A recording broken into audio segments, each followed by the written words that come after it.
Hey folks, Patriot Underground here. I just wanted to take a quick moment to tell you about an amazing opportunity that I came across recently, and I have decided to partner with this company. Now, if you are listening to this show, you are a patriot. And if you understand the paradigm of the way the corporate prison is set up, and you have a genuine desire to fight back, then you need to begin to allocate your financial resources away from the cabal corporations. For years I've been looking for a patriotic company that offers a one-stop shop where I can get all of my household products, all of my supplements, all of my personal products in one place from a patriotic company that supports me and the values that I believe in. Patriot Switch has completely revolutionized the way I shop, and more importantly, I'm doing my part and rallying other patriots to get on board, to put skin in the game with this movement that's already 2 million people strong. Folks, don't be a slave to the system. You've already made the commitment to purchase all of your household products every single month, all of your personal products every single month, to keep your life going. Why not purchase from a company that loves you and your family as opposed to a company that's trying to do everything they can to destroy you and your family? So many people are already on board with this, folks. 2 million strong. Don't be a slave to the system. Don't continue to fund the corporate machine whenever there's a choice. And now there is. Patriot Switch. Make the switch today. And remember to let them know that Patriot Underground sent you. God bless and Godspeed. Patriot out. Hello, everyone, and welcome to Patriot Underground. Today is July 15th, 2022. Thank you so much for joining me, folks, to discover the truth beneath the surface. I really do appreciate everybody out there taking the time to listen. And as promised, I'm welcoming Jim Willie back for our third interview. We had to reschedule from yesterday. Jim's had a lot of stuff going on. I'm sure he's probably going to touch upon some of it, but very honored to have him back for another conversation. It's always a lively one. And as we were talking about briefly before we hit the record button, there is no shortage of topics to get into. So, Jim, I guess we could probably start off with me asking you a general question. So I know that you've been discussing the U.S. really being out of policy options. And it would seem that I don't know if you do, but you might agree with my assessment that whatever is going to happen to usher in this new system that we believe is coming has to happen sometime in 2022. At least that's my feeling on the matter, because I think that we're running out of time. I think we're basically running out of ground to stand on every front.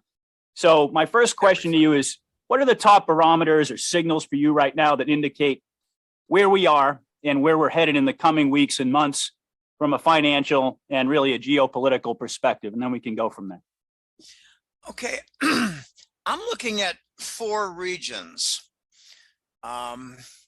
The only region I don't look closely at for this particular response is Latin America.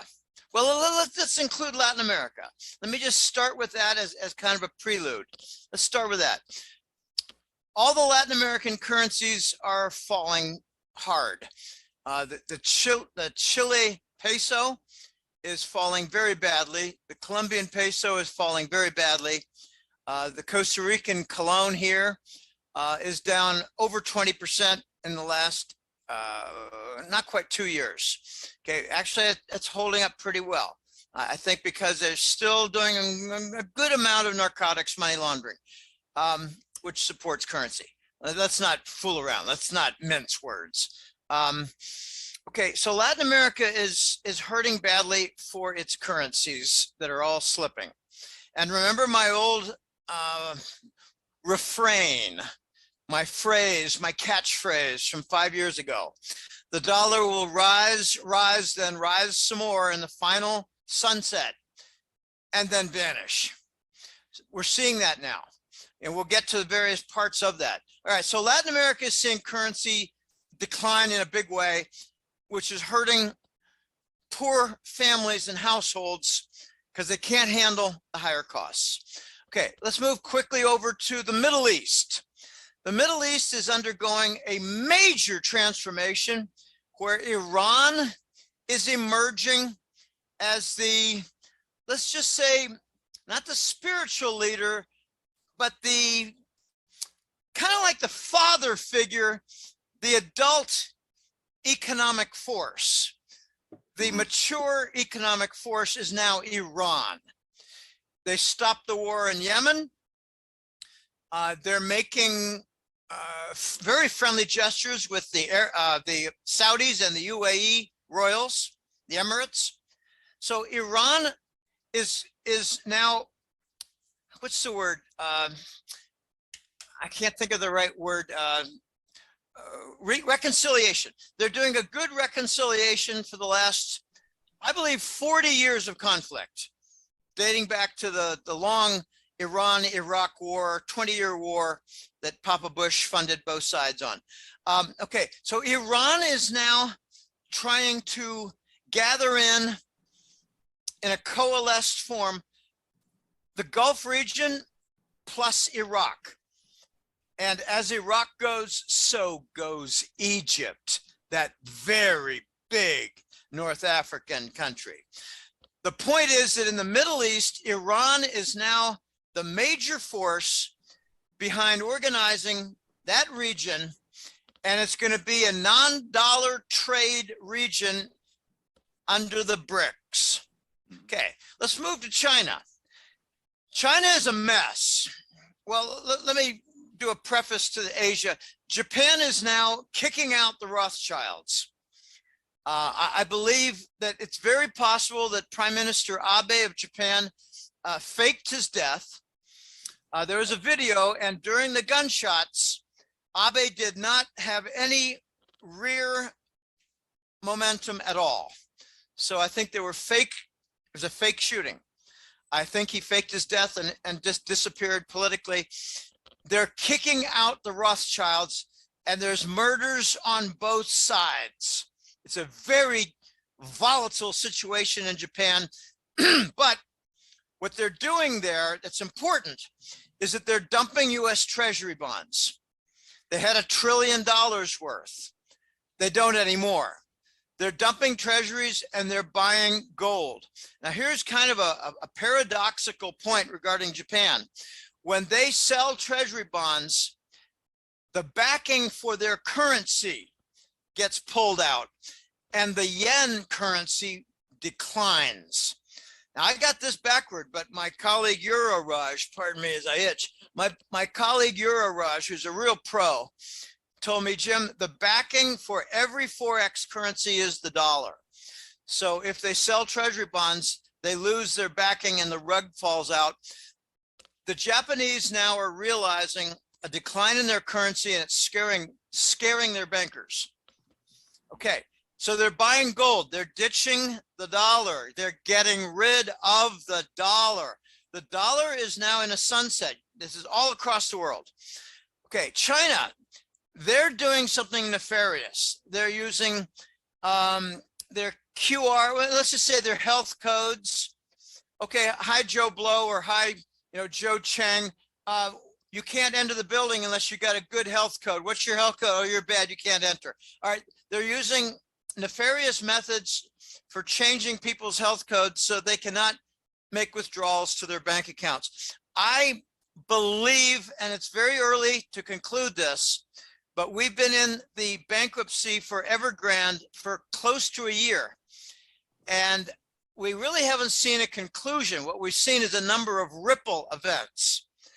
I believe in China, we're starting to see maybe a very powerful climax to the Evergrande default on bonds. And it's having a cascading effect. There are bank runs going on now in Chinese banks. There are hundreds and hundreds of thousands of dollars lost by individual bank depositors. I've got it on good authority that there's an internal civil war going on within the Chinese Communist Party. Now, I've never had a lot of respect for the typical US citizens' comprehension of anything outside the United States. And I continue with that negative outlook and impression. Have to Most- agree. Yeah. Yeah, most people in the United States don't understand much about the Chinese Communist Party, but they really don't understand how there's a military side to it and there's a financial side to it. And I believe the financial side is losing, and it is more vicious because the financial side is tied with their medical side. So it's like a financial medical Nazi element. I know that sounds strange. Financial medical Nazi element within the Chinese Communist Party.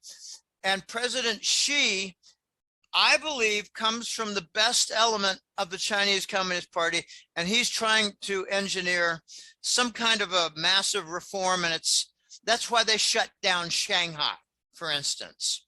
Shanghai was the financial center, is still, and it was loaded with enemies politically to President Xi, or whatever he's called, party chairman. I don't care what he's called. It's called Xi in my book. XI is Xi, like he, she, it, hit. Okay, China's a mess. And China is going to be a leader in the central bank digital currency with a gold backing. It's already out there and it's already being used some, it's not being used broadly. Okay, now let's shift over to the fourth area.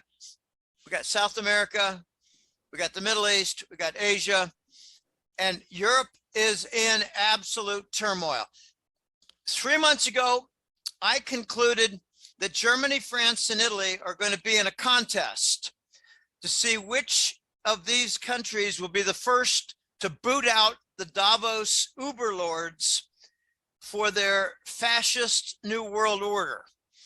Because the orders given, the mandates given to their governments has been you reject and cut off Russian commerce, including Russian natural gas, and you commit economic suicide in service to Satan. Now, for those who don't like such language, you can, the Davos Uberlords are Satanists. They have control of the medical sector with their ally of Langley. They're in control of the media, and the media is not just the news, but it's big tech information and, you know, social networking and search engines and all that. The Davos crowd is ordering Germany to commit economic suicide. They've got close to 70% of their natural gas requirements coming from Russia. And Gazprom just recently announced that they're going to shut down the Nord Stream 1 pipeline. Yeah, I thought that was a little while ago, but I guess it was more like notice, and now it's reality. Yeah, right. So my point is that Germany, France, and Italy are ordered to commit economic suicide by cutting off Russian trade and commerce. So what are they waiting for? They need to cut off Davos and say, we're not going to follow your Davos lead. We're not going to commit economic suicide. We're not going to cut off Russian gas. We're going to eliminate NATO influence because we're facing an abyss, and we're not going to jump into the abyss in service to Satan.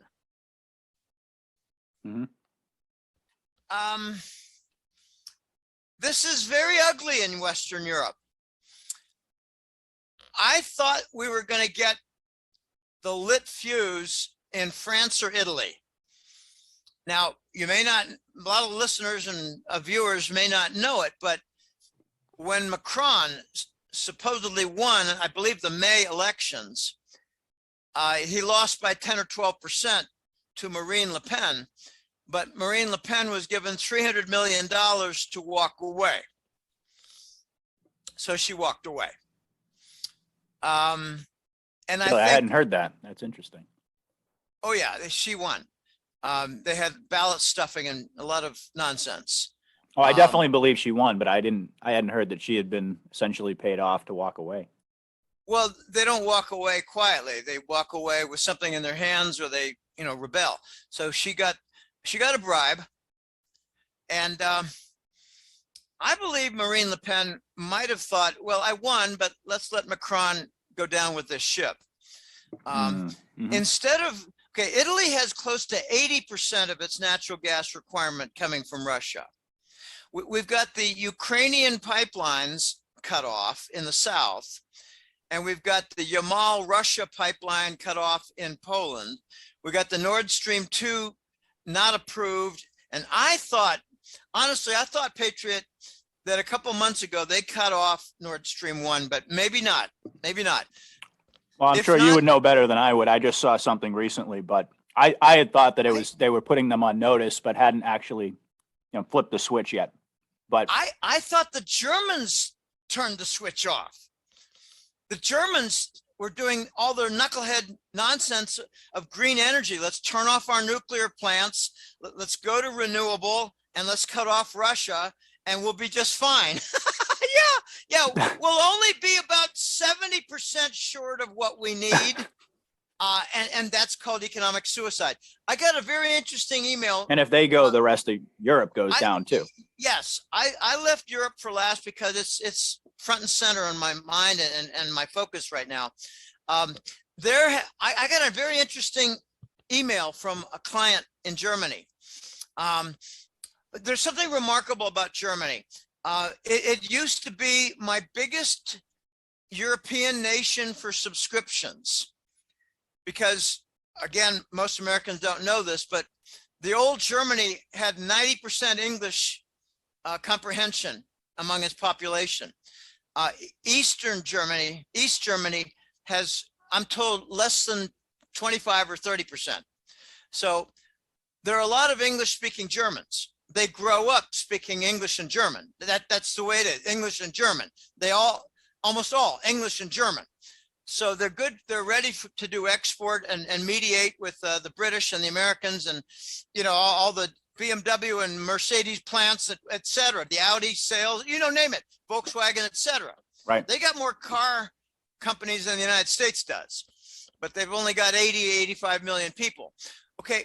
I got an email that said, Jim, don't give a lot of credit for courage and rebellion to the German industrial captains, like the vice presidents at Daimler-Benz, or the vice presidents at ThyssenKrupp, or the vice presidents at BASR, their chemical company, or the vice presidents of Siemens, their version of General Electric. He said, they backed down, and look what happened. It was 5 years ago. They had the Volkswagen controversy over emissions, and they were fined $2 billion by the Americans who had no jurisdiction in the German economy, and there was no revolt. So they, with tail between legs, they walked out of the room. Don't give them a whole lot of credit for courage. Okay, so I believe that in Germany, it's going to happen in the streets.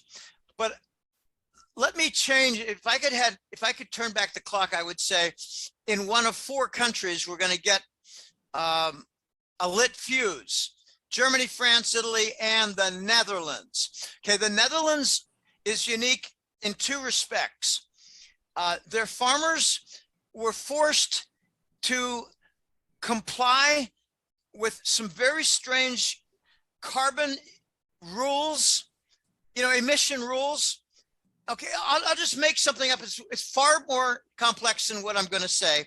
If your tractors emit carbon dioxide type pollution, you have to turn off your farm.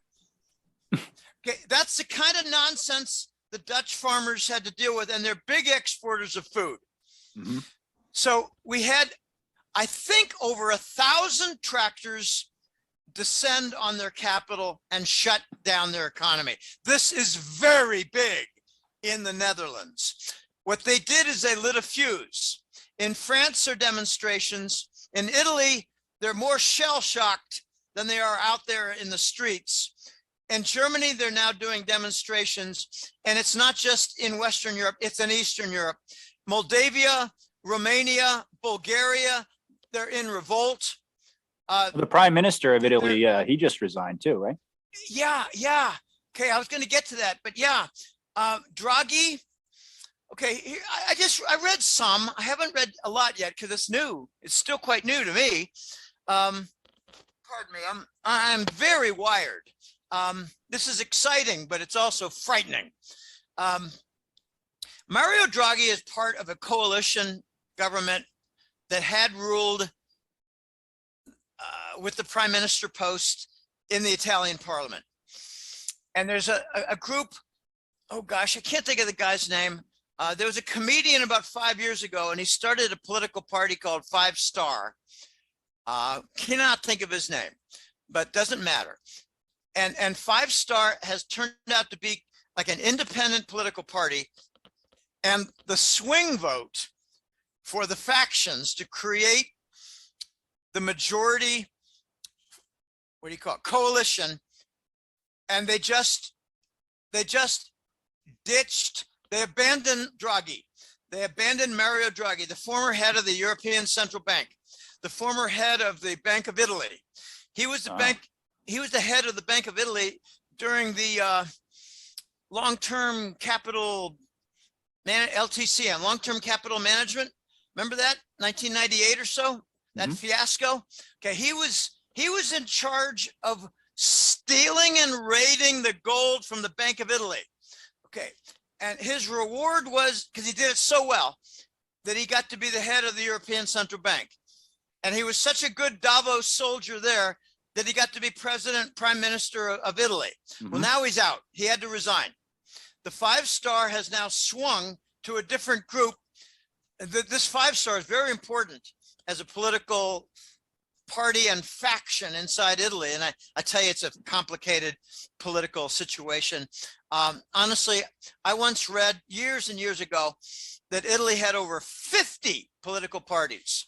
Wow. 50. So they band together. They're very defiant. Oh, we're not part of that. We're not part of that. They've actually got a political party for gay truck drivers. Okay, I'm not making this stuff up. They've got a lot of very unusual political parties, and they align. And I believe Five Star brought a lot of them under their wing. So now Five Star is a unified faction for a swing vote for creating a coalition. Oh boy, very big. A client wrote to me today and said, Jim, it's finally happened in Germany. They're not exactly rioting, but they've taken to the streets. I got another German client. He's a friend of mine. He's a good guy. He did a consult with me a year ago, and we kept up. We talked again later. He's just a really smart, good, honest fellow and diligent in sharing information with me. And he said, Merkel is out, Angela Merkel is out, but Scholz is just a male version of Merkel. No different at all. No different at all. Just a gender swap and same just policy. A rebrand. Yep. Rebrand. I call it a gender swap. but it's not a different name. It's I don't even know if it's the same political, it might not even be the same political party. So rebrand could be a better word. Anyway, I sincerely believe, Patriot, that Germany is still the major country to watch. The Dutch and the Netherlands, okay, there's more. I didn't get to the other side of the Netherlands. There is a major challenge inside the Netherlands parliament. And inside the Netherlands parliament, there are a couple of men, members, MPs, member of parliament, who are demanding to know exactly what the Davos directive was in an attempt to shut down their farms, force bankruptcy, and have the Uber lords buy up the Dutch farmland so they could turn it off and starve Europe. Inside the Dutch parliament, they're trying to force out exactly what the directives were that these farmers in their tractor strike are objecting to. Okay, meanwhile, I also heard from a very connected client that Germans have entered the Dutch revolt. It's German farmers, They've joined the Dutch farmers. There are not a whole lot of German farmers. There are a lot of French farmers. France and Spain are the agricultural breadbaskets of Western Europe. It's not very well known by American observers. Italy has its farms, but I believe Italy has more groves than they have farms. They grow fruit. They grow a lot of fruit. grow grapes and wine. The French have a lot of wine. I just had a consult with a fellow, and he was in Portugal. He was an American looking to plant some roots in Portugal, North Portugal. And he said, Jim, it's amazing. About 15 years ago, the French began a migration into Portugal with their wines to plant their grapes according to their strains of grape. So now you have Merlot and Sauvignon and a couple other French wines grown in Portugal. So he said, Portugal has a reputation of a lot of dry wine. I can't think of the name. Matus. I remember when I was a young man in my 30s, I used to like Matus dry wine. I thought, this is very dry, but wow, is it good. So now the Portuguese have not just the dry red wine, they've got the light, wonderful French wines.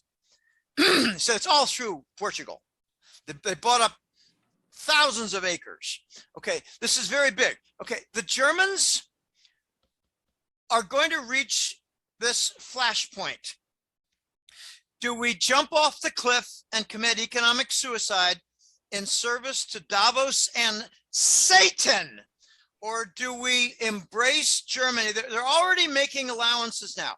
They're making allowances like, well, if you're a German, French, or Italian company and you want to have a Gazprom account in order to buy Russian gas, you can do so. It's in violation of the Brussels unelected fascist commission, but they're going to allow it because it's a survival issue now. I think we're about to see Davos shown the door in France, Germany, Italy, Netherlands. Netherlands is very unique. They've got the tractor strike. They've got the demand in the parliament to look at the Davos directive toward carbon taxing and farmland confiscation and all this absolute nonsense, nefarious actions. But the Dutch have something else. They've got bloodlust from their royals with little kids. And I'd like to leave that topic alone. And let me just say that the Spanish royals are in that same position of bloodlust with, let's just say, abuse, crimes against humanity, abuse against little kids. It's a topic that's going to come out in the next year or two. Absolutely. It's going to blow away a lot of people, including people like my brother, who doesn't understand anything about underworld activity and blood rituals, nothing. It got me into trouble talking about it in 2017, and my life has turned into kind of a wrecking zone as a result. I think it's demonic in nature. But watch Germany, watch France, watch Italy, watch Netherlands. This is big. The lit fuse will not come from Spain. It will not come from Scandinavia. But we had some other incidents. The president of Estonia, a woman, resigned. That was last week. That's a Baltic state. And I'll get to the importance of Baltic in a minute. Lithuania in early June had a blockade of a certain pipeline. And I don't have a lot of information on that. I don't think it was a blockade of a shipping lane. I think it was a blockade of a pipeline. And Lithuania blinked, they stopped.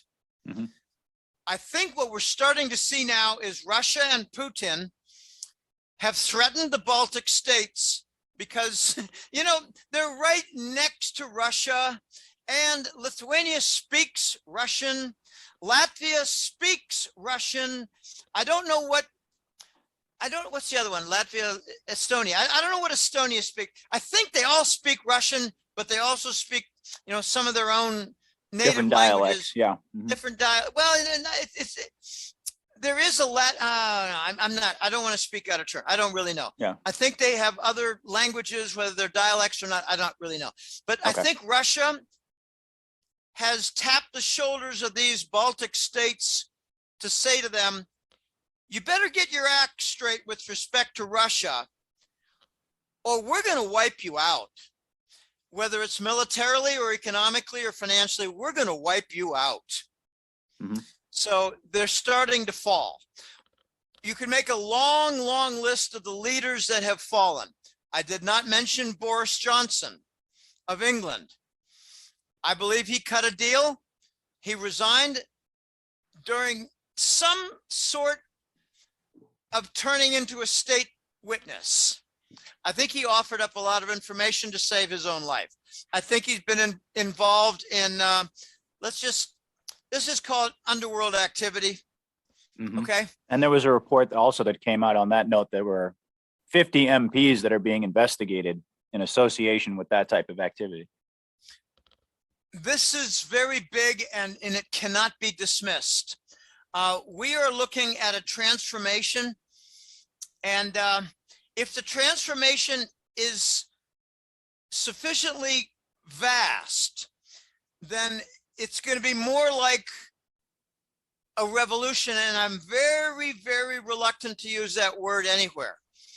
We're likely to see a complete new 180-degree switch of type of government.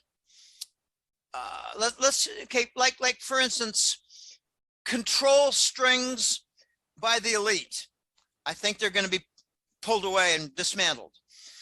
Davos control, leaders of tomorrow. Oh gosh, I'm so sick of their leaders of tomorrow. Okay, we're going to see France fall. Their leader is going to fall. We're going to see Canada and Do you think you think Macron is going to resign? Yeah. Is that what you mean? Yeah. If he doesn't resign, he's going to be forced out, or they're going to kill a double, or they're going to do something. Right. Go into hiding. The methods are so many, so numerous. So Macron, do you see France as the next domino over in Europe? Because we just saw Italy. I don't know. I don't know. It could be Italy, it could be Netherlands, could be Germany. It's those four. Those gotcha. Four, they're all very big. They're all very important. And if one goes, the rest will go. Got it. So it's a race to see who. I think it's going to be Netherlands. The progress that they are seeing inside their parliament is astonishing and without precedent. We don't see that in Germany, but Germany did vote down like a forced vaccine mandate. The German parliament, the Bundestag, they voted that down. Mm-hmm. Italy is in a little bit more of a shell shock because they're constantly being barraged by health requirements and vaccine passports and lockdowns of little cities. Italy is in shock. So I don't think, but then again, you see what's happening at the top in their parliament. They voted out Draghi, and it took me by complete surprise.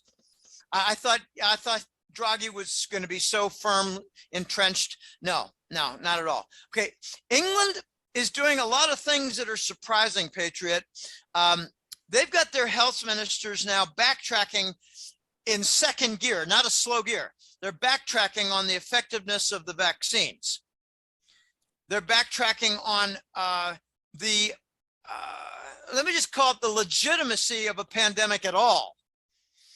I'm always surprised when every 2 or 3 weeks I get another news item out of England that they're refuting the vaccine effectiveness and they're refuting the pandemic. And I go, wow, out of England, not out of the United States. Oh, no. The main headquarters of this pandemic, fake pandemic, is the National Institute of Health and the Center of Disease Control in the United States, those two, with Johns Hopkins being kind of the think tank and the simulation center. Very ugly, very ugly. Okay, we're about to see a massive global transformation. And I think it's going to coincide with the sunset of the dollar. And I'm migrating for you into the entire topic of what I call the central bank digital currency wars. The wars. Oh, excellent. Excellent. Yes, I had a question about that. And let me just kind of set it up here. So you've been discussing this central bank digital currency wars, and my understanding is there are essentially two competing systems. You got the cabal Great Reset that's being represented by the central bank digital currency being developed out of Basel, Switzerland. And then you have the implementation of a gold-backed currency, digital currency by the Russians and the Chinese, essentially. And it would appear that the principles of digital currency in terms of transparency and in terms of decentralization are really only being adhered to by one side. At least that's my understanding of it. So can you discuss this upcoming battle between these digital currencies? That was a great introduction. It's precisely the way I see it. In the West, let's start with the West, because that's where our feet are. In the West, the United States is very likely to salute the Basel, Switzerland CBDC. Okay, this is a new acronym, Central Bank Digital Currency. Just think of it as the official cryptocurrency adopted by the central banks. Okay, they're trying to maintain central bank power. Okay. And they're violating the two principles. You name them. It's got to be decentralized and it's got to be transparent, and they're going to be neither out of Basel. And whatever Basel says, the United States will conform to. Notice in the last several years, 20 years, we've been dealing with Basel I rules, Basel II rule, Basel III rule, and they all trickle down into adoption in the US banks. They tell us what to do. Okay, so the United States is not going to have any CBDC, central bank digital currency, different from Basel's. And Basel came out in early June with a press report and said the only way the CBDC can function is if it's centralized. And I thought, well, they just, what's the word? Sabotaged their own baby. Yeah. Their own vehicle. They just sabotaged it. And if you think Basel is going to have transparency, you're nuts. Yeah. So they're going to violate the transparency. They're going to violate the decentralization. And remember, in the West, we import a lot. So we're going to tell the other nations that we're going to pay with the Basel fraudulent CBDC digital currency. And the exporters in the East are going to say, not going to happen. I was waiting to see how you were going to phrase that. Yeah, absolutely. Well, I want to keep it clean, but I've got a good colleague. He's so smart, Raj, and he said, the Saudis just gave the US dollar the finger. The Japanese just gave the US dollar the finger. Yep. And we all know that Russia and China have been giving the dollar the finger. Well, okay, you mentioned Russia and China. There's a different additional player. And the concept coming up is the BRICS. But I want to focus on East versus West for this central bank digital currency, the CBDC. You know, it does roll off the tongue rather nicely, CBDC. CBDC. When I first heard CBDC, I thought, what the heck is that? CBDC? Is that like an electrical current? What? Okay. The West is going to say we're going to pay you with our fraudulent CBDC. And the exporting nations of the East are going to say, no, you've got to use ours because ours is legitimate. Russia, China, and don't leave out Iran. I'll get to Iran in a minute, but Russia, China, and Iran are going to have gold-backed or asset-backed. Russia is talking about an asset basket, you know, like industrial metals, structural metals, rare earth metals, oil, gas, gold, silver, yeah, cobalt. You know, I don't know. I don't know what they're going to come up with, but Russia's the one that's mentioning a basket whereas the others are mentioning gold. China's saying gold-backed CBDC. Iran's saying gold-backed CBDC. They've already announced it. So Russia, China, and Iran are going to be the leaders of the East, gathering in nations, and they're forming a trade union. They're calling it the BRICS. I call it the expanded BRICS. BRICS is Brazil, Russia, India, China, and South Africa. But we're getting to the point now, Patriot, where BRICS is a lot bigger than those 5 nations now. Yeah, Iran's going to come on board, right? Iran, yeah, I heard that there's an October date, in that I think it's like October 20th, and it has to do with some kind of a clause in the contract. I think it was the JCPOA Iran nuclear deal. I'm not sure, but I believe after October of this year, Iran can join a trade union from the Eastern Core. I'm not really solid on that, but that's what one of my colleagues, one of my crypto colleagues, digital finance colleagues told me. Okay, so Russia, China, and Iran are going to have a more legitimate, decentralized, gold-backed, and transparent CBDC, and they are going to order, they are going to mandate that the Western nations use it. And they're going to force the isolation, and I think rotting on the vine of Basel's fraudulent CBDC. And that's going to be the essence of the next financial war.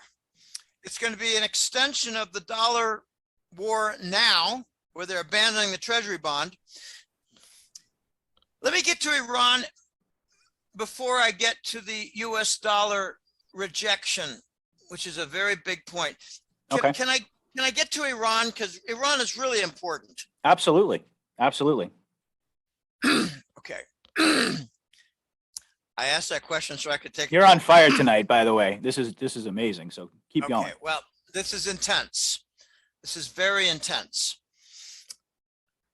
Iran has been let out of the cage by the Iran nuclear deal. The connection that's missing and going to be hooked up soon is Iran making up for missing Russian gas. And I'm not sure how it's going to happen, because I'm told that Iran does not have the pipeline delivery system, but Iran is going to end up somehow involved, and I don't know how. I have a feeling, okay, it could be something as weird as Iran, you know, I don't want to make up something up silly, like Iran merging with Gazprom in some way in order to legitimize Russian export of gas to Western Europe. Something is going to happen with respect to Iran. And the payment system will be INSTEX, I-N-S-T-E-X. Iran has now assumed a new role. The first thing that they did was they had handshakes with the Saudis and the UAE Emirate royals. And what they did was they said, we need to get Israel out of the room, so that we can engage in commerce and stop the conflicts and get the entire Gulf region operating in a healthy managed way that's mutually beneficial. And let's just start by ending the Yemen war. Very few Americans know this, but Saudi Arabia is sitting on $1 trillion of minerals, including uranium. Wow. Iron, zinc, tin, aluminum, the structural metals of strontium, vanadium, titanium. We're going to see a renaissance in Saudi Arabia without the US as overlord, without the US Treasury bond as the currency of trade. It's going to be the Iranian Rial, R-I-A-L, mean royal. It's common in the entire Middle East. Oh boy. This is all going to be gold backed. It's all going to be gold back. It's all going to be under Iran. But now the Arab royals are saying, we need to have another CBDC that will be run by the Arabs, so that it'll be the Iranian Rial and the Arabian CBDC that run all of the Mideast commerce all the way up to the Mediterranean with Iraq and Egypt. Okay, and the candidate that I heard is the dirham, D-I-R-H-A-M, out of the United Arab Emirates. The UAE is going to come up. They've already invested $200 million in the creation of a cryptocurrency and blockchains. Okay, the blockchain, it's getting a lot of bad press, and it's all false press lately, all false press. Okay, so the Middle East, back to Iran. Iran, Saudi, and UAE are going to gather in all the Gulf nations. I'm talking about Qatar, which always sits on the fence. They're never politically aligned one side or the other. They're always working with Russia. They're always working with the United States. They're always working with Iran. What country in the world can claim that? Qatar is excellent, wonderful, progressive, very constructive. Okay, all the Middle East, all the Gulf region is going to operate under what I believe to be the Iranian Rial and the UAE dirham, central bank digital currency, and it will no longer be a region dominated by the United States or the dollar or the Treasury bond with petro recycling. It is all done, gone, no more. Okay, this is very exciting. Iran has one other role, Patriot. They're like, it was described to me by Big W. He's a good source of mine on digital finance matters. He said, Iran is like the hub with 20 spokes. Iran is making bilateral trade deals with lots and lots of countries. And it's not just the Gulf region, and it's not just Arab nations. It's countries like Pakistan and Southeast Asian countries. Iran is making deals. Iran has been supplying oil to Japan and South Korea for decades. Okay, they're creating spokes, and these spokes are going to be additional elements to the BRICS, the expanded BRICS. It's going to eventually look like the Eurasian trade zone. There are secret negotiations going on, hidden negotiations in England, where they're trying to establish a trade zone from England all the way to Vladivostok and the Korean and Japan Pacific Rim. That entire Eurasian trade zone. They're trying to create a trade zone, and it'll be with very low tariffs, which means low taxes, very easy for, trade zone trade. When you think of a trade zone, you think of an area like 15 square miles where they operate without import-export taxes and a lot of constructive business and linkages with banks, and like in Panama, like in Dubai, in UAE, they have free trade zones. Okay, a lot is coming, and Iran has been assigned, gather in the entire Middle East to the BRICS. At the same time, Argentina has applied for the BRICS. Brazil's already in there, remember? And Brazil is a very important country.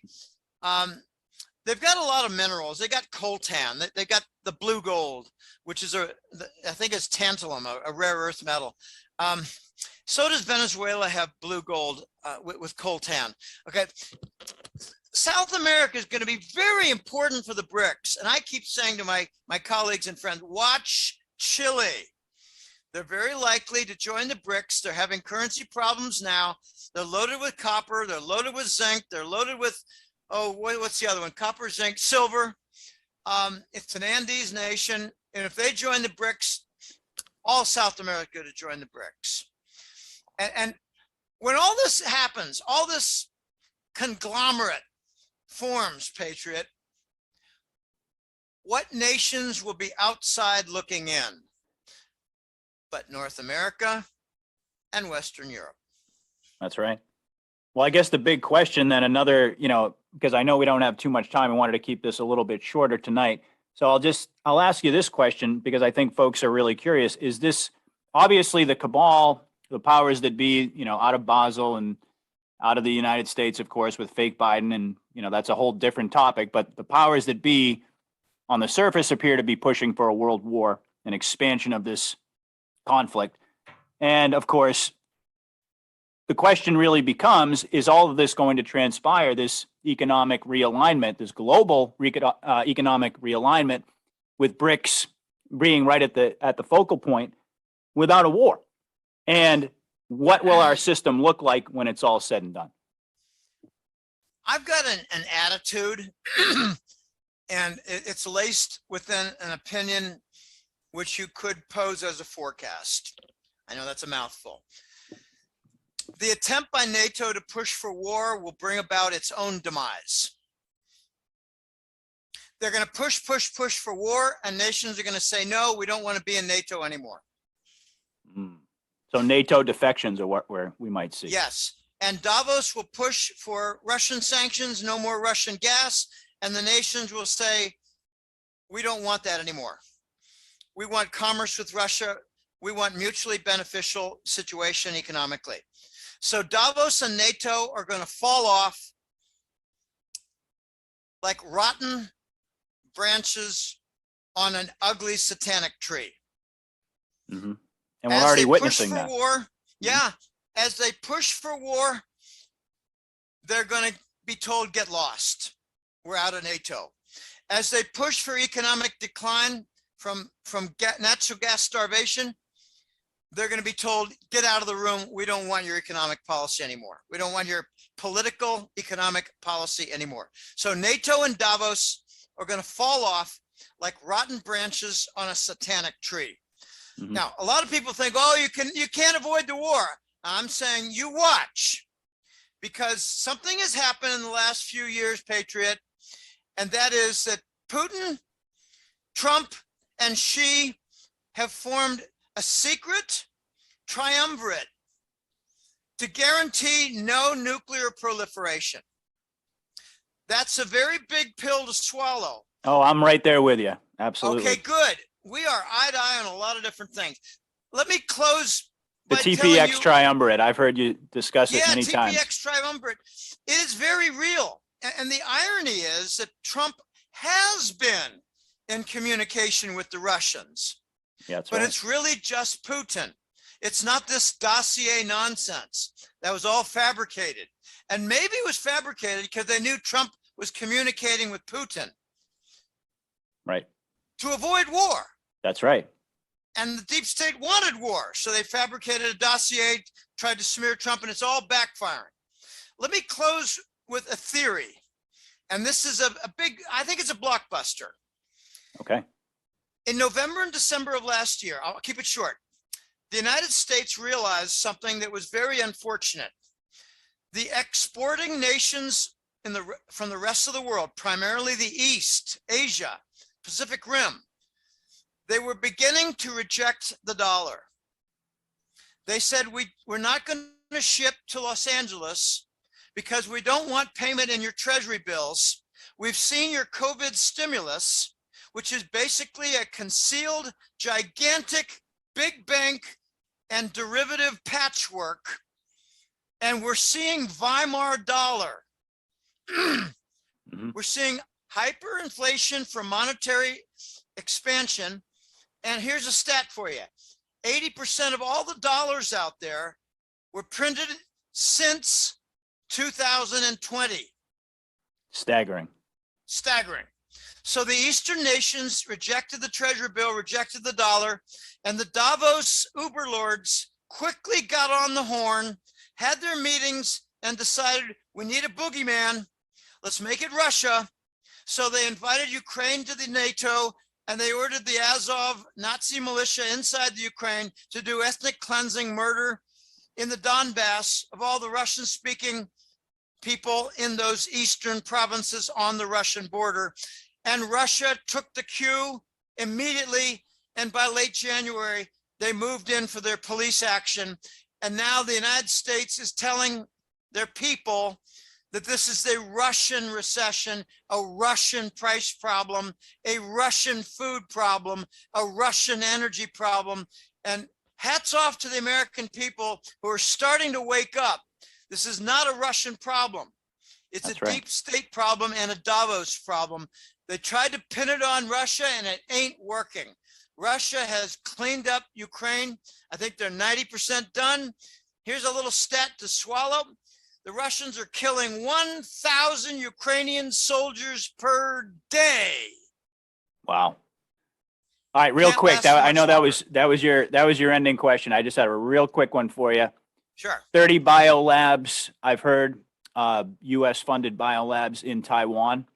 Are we going to see China make a move on Taiwan to take those out? Okay. I know it's a big question, but there will be no war. no war. There will be no war. Similar There to will- Russia, Ukraine, do you think?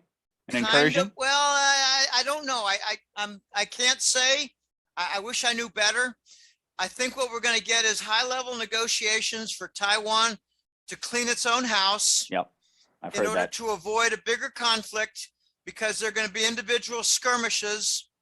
There have been individual skirmishes in the last couple of months in Taiwan. And I think it was about a year and a half ago, there was a battle. It was the United States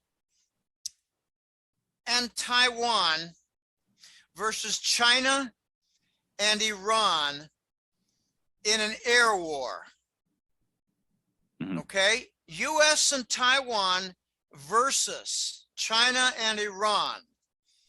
And if it was like a football game, it was kind of like 28-0 or 28-3. Okay? That was the outcome of the battle.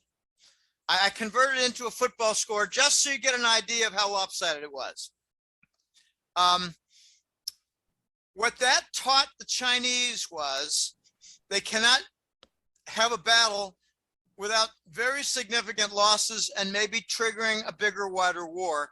So I believe what we're going to have is China and Taiwan reaching a negotiated settlement.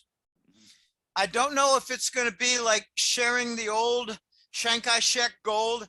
Half of the central bank gold from China went to Taiwan. That's not a well-known fact. Wow. Okay, you talked about the 30 labs inside Taiwan, but there are about 250 around the globe, and almost all of them are funded by the U.S. Defense Department. That's right. I had actually heard there were 300 something, but yeah, I mean, there's a I whole heard bunch. 250, Yeah. 270, maybe Yeah. it's 300 something. Point is, we might Russia- see a lot of these type of incursions to take these out. Now, whether or not it's coming from one nation entering into another nation, like we've seen Russia and Ukraine or China, Taiwan, or whether there's going to be significant pressure put on these countries to clean up their own act, remains to be seen. But these bioweapon labs have to go one way or another. The ganging up, I'll show you one example. In my backyard, Nicaragua has, I believe, 2 or 3 biolabs. Nicaragua. And look at them as being carryovers for the Iran-Contra battles that took place in the 80s. It's not very well known, but outside the Cuban population in South Florida, Nicaragua is number 2, and Dominicans are number 3 for the Latino population in greater Miami. And I've got friends of the family who live there and keep me informed on various things. Okay, there's going to be a lot of pressure. Russia, how shall I say, they invited themselves into Nicaragua for what they called security drills. And I think it's more like biolab cleanup. That's right. You're not going to get correct news reports ever. And targeting of long- cartels as well. I think that's going on. Or if it hasn't been already, I think that's coming. And I actually saw some very interesting news. There was somebody high up in the cartels that was captured. I can't remember who it was, but I shared that on my Telegram. So I think in the coming days, I think it was Mexico, and they captured someone on the most wanted list. Quintero. I'm not really sure who it was, but I think it's going to be interesting because I think that's also part of the operation based on what I'm hearing. Well, it's not very well known. I've said that a number of times because there's a lot of things that are very strong elements of this deep state that are just not known. Langley is in cahoots in a partnership with the Mexican drug cartel. Absolutely. And they're running Pemex, which is the Mexican oil cartel. Mm-hmm. And they're running drugs, and they're running guns, and they're running dollars. And that Chapo incident was an infiltration into that whole framework, that syndicate. Mexico is a semi-ruined state that's trying to come out of it because President Obrador, which is Spanish for worker, President Obrador insulted Biden for the Ukraine policy. And I ask you as a closing statement, when was the last time a Mexican president insulted and got away with insulting the United States government? Absolutely never. Never. And at the same time, Biden was disinvited from a conference of Latin American states. They don't upstage a U.S. president. That's just never happened. Upstage, never. Biden was not welcome at a meeting in the Persian Gulf, the Gulf region.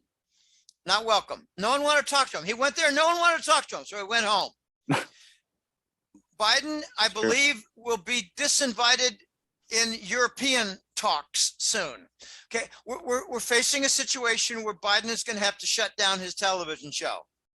Absolutely. I heard on good authority that the television set at McPherson military base outside Atlanta, where they conduct a lot of the Biden show, that was invaded. And the Culver City in California, that show, I believe, been shut down a while ago. So the only thing left for the Biden show for a television set is a deep underground set that's run by Langley in Virginia. Okay, I use Langley as a term because it stands for 3 letters, and you know, Charlie, Ingrid, Adam. I don't like talking about those letters. We got a US dollar rejection. We got an Eastern dominance of the CBDCs that'll be asset-backed and decentralized. We got some big reforms going on. We've got, I think, NATO falling apart. They overplayed their hand. Yep. I just read something today that NATO generals are now complaining that a lot of the aid that went to Ukraine did not end up as weapons procurement. What? Okay, so I said a month ago, the money being sent to Ukraine for aid is going to Davos to rebuild their bank accounts. Of course, as always.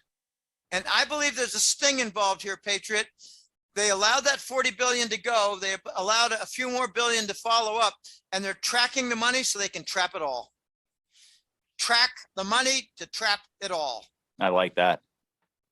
Well, we got a lot of stings going on. That's certainly a possibility. Let me just throw out a final. I know I got a lot of final. I believe Russia will eventually say to the United States, we can fix your food problem and we can fix your energy problem. Let us help. All you got to do is get rid of Biden and that entire gang. Very interesting. That entire gang. That Absolutely. means the deep state. All of them. Mass arrest. Yep. And look at all the symbols lately. The Georgia Guidestones blown up.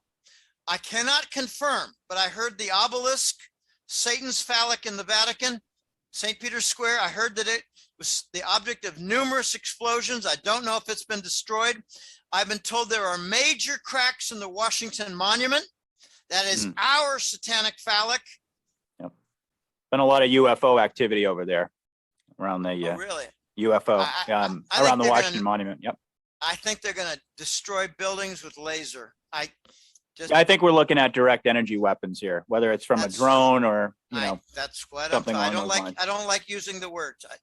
People who use that 3-letter acronym end up getting shot. Well, I'll keep that in mind. Just laser activity. Gotcha. Okay. All right. All right. This is a very dangerous time.